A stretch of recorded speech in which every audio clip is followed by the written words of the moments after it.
Assalamualaikum warahmatullahi wabarakatuh. Rahayu Rahayu Sagung Dumadi. Kisah hidup Joko Tingkir, raja pertama dan pendiri kerajaan Pajang.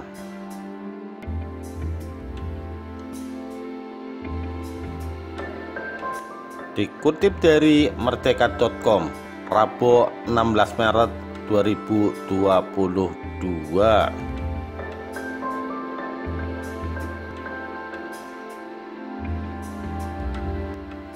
Pada zaman dulu di era kerajaan Demak, hidup seorang tokoh yang cukup terkenal bernama Joko Tingkir. Ia dilahirkan dengan nama Raden Mas Karebet karena saat dia lahir, sang ayah yang bernama Ki Ageng Pengging menggelar pertunjukan wayang beber dengan dalang Ki Ageng Tingkir. Sepulang dari mendalang, Ki Ageng Tingkir jatuh sakit dan meninggal dunia. 10 tahun kemudian, Ki Ageng Pengging dihukum mati karena dituduh memberontak pada kerajaan Demak. Setelah kematian suaminya, Nyi Ageng Pengging jatuh sakit dan meninggal dunia. Menjadi yatim piatu, Mas Karebet diangkat menjadi anak oleh Nyi Ageng Tingkir. Sejak saat itu ia lebih dikenal dengan nama Joko Tingkir.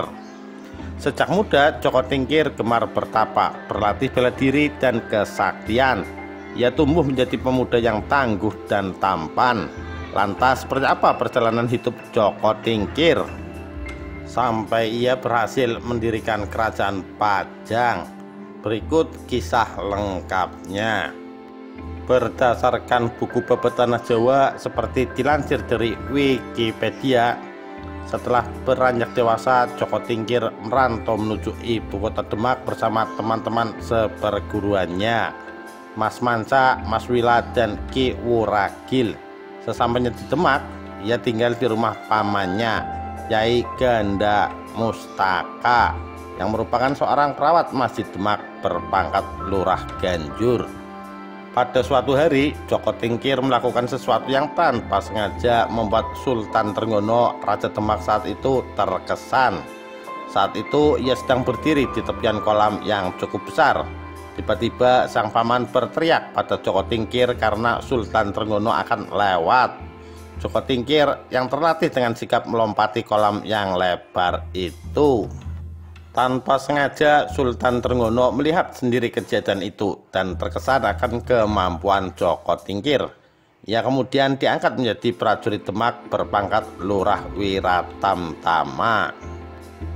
Setelah Sultan Trenggono mangkat, pecah pemberontakan Arya Penangsang yang sebenarnya masih kerabat kerajaan Demak yang menjadi Adipati Jipang. Arya Penangsang yang tak terima atas kematian ayahnya kemudian membunuh Sunan Prawoto, sang pembunuh ayahnya yang juga merupakan putra mahkota kerajaan Demak. Selain itu, Arya Penangsang juga membunuh Pangeran Hadiri, suami Ratu Kalinyamat dari Jepara. Arya Penangsang juga mengirim utusan untuk membunuh Joko Tingkir yang waktu itu menjabat sebagai Adipati Pajang. Namun misi pembunuhan itu gagal. Tak lama berselang, Ratu Kalinyamat, adik Sunan Prawoto, mendesak Joko Tingkir untuk menumpas pemberontakan Arya Penangsang karena ia yang setara dengan Adipati Jipang itu. Atas desakan ini, Joko Tingkir mengadakan sayembara bahwa barang siapa yang mampu membunuh Arya Penangsang akan mendapatkan tanah Pati dan Mentaok atau Mataram sebagai hadiah. Sayembara itu diikuti oleh Ki Ageng Selo, Ki Ageng Pemanahan, dan Ki Penjawi. Dalam penumpasan ini, Ki Jurumartani atau kakak ipar Ki Ageng Pemanahan berhasil menyusun siasat cerdik sehingga Sutawijaya, anak Ki Ageng Pemanahan, berhasil membunuh Arya Penangsang. Setelah pemberontakan itu, pusat kerajaan Demak dipindah ke Pajang dengan Joko Tingkir sebagai rajanya. Sementara itu, Demak dijadikan daerah kadipaten dengan anak Sunan Prawoto yang menjadi adipatinya. Dalam kepemimpinannya sebagai raja, Joko Tingkir mengangkat rekan-rekan seperjuangannya dalam struktur pemerintahan. Mas Manca diangkat menjadi patih bergelar Patih Mancanegara, sementara Mas Wila dan Ki Wuragil dijadikan menteri berpangkat Ngabehi. Sementara itu Joko Tingkir cemas mendengar ramalan Sunan Prapen bahwa di Mataram kelak akan lahir sebuah kerajaan yang mampu mengalahkan kebesaran kerajaan Pajang. Namun Sunan Kalijogo meminta Joko Tingkir untuk segera menepati janjinya untuk menyerahkan tanah Mataram. Waktu itu tanah Mataram sendiri merupakan bekas peradaban kerajaan Mataram kuno yang sudah tertutup hutan bernama Alas Mentaok.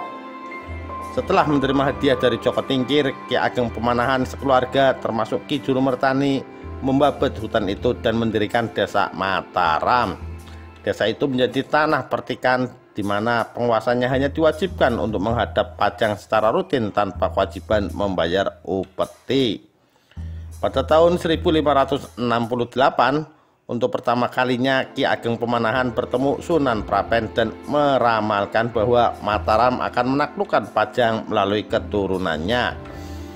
Ramalan itu sampai ke telinga Joko Tingkir. Ia pun tak lagi merasa cemas dan menyerahkan semuanya pada kehendak takdir. Setelah Ki Ageng Pemanahan meninggal pada tahun 1575, anaknya Sutawijaya diangkat menjadi penguasa baru Mataram.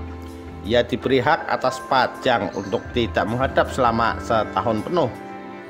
Setahun telah berlalu, Sutawijaya tak kunjung menghadap Pajang atas kondisi di wilayahnya. Joko Tingkir mengutus Ngabei Wiralama atau Mas Wira dan Ngabei Wuragil Ki Wuragil untuk meninjau desa itu. Namun saat bertemu Sutawijaya, mereka diperlakukan kurang sopan. Namun kedua pejabat senior itu menyampaikan laporan secara halus pada Joko Tingkir. Tahun demi tahun berlalu, Joko Tingkir kembali mengirim utusan ke Mataram. Saat itu yang berangkat adalah Pangeran Benowo, putra mahkota, Arya Pamalet atau menantu yang menjadi Adipati Tuban, serta Patih Mancanegara Mas Manca. Pada saat itu Mataram telah maju pesat. Sutawijaya menyambut tamu dari Pajang itu dengan pesta besar. Di tengah pesta itu putra sulung Sutawijaya yang bernama Raden Ronggo membunuh seorang prajurit Tuban. Arya Pamalet melaporkan keburukan Sutawijaya dan keluarganya. Seiring waktu, konflik antara Pajang dan Mataram terus memanas. Perang antara Pajang dan Mataram tak terhindarkan. Pasukan Pajang yang jumlahnya lebih banyak harus menderita kekalahan. Joko Tingkir semakin tergoncang saat mendengar Gunung Merapi tiba-tiba meletus dan laharnya ikut menerjang pasukan Pajang. Ia pun meminta pasukannya untuk mundur. Dalam perjalanan kembali ke Pajang, Joko Tingkir singgah di makam Sunan Tembayat. Setelah melanjutkan perjalanan, ia jatuh dari gajah tunggangannya, sehingga ia harus diusung dengan tandu hingga tiba di Pajang. Sesampainya di Pajang, sakitnya bertambah parah. Saat itu pula ia berwasiat agar anak-anak dan menantunya jangan ada yang membenci Sutawijaya, karena perang antara Pajang dan Mataram ia yakini sebagai takdir. Selain itu, ia sudah menganggap Sutawijaya sebagai anaknya sendiri. Tak lama berselang, tepatnya tahun 1582, Joko Tingkir meninggal dunia. Ia dimakamkan di Desa Putuh yang merupakan kampung halaman ibunya. Demikian kisah hidup Joko Tingkir, raja pertama dan pendiri kerajaan Pajang. Sekian, terima kasih. Wassalamualaikum warahmatullahi wabarakatuh. Rahayu, Rahayu Sagung Dumadi.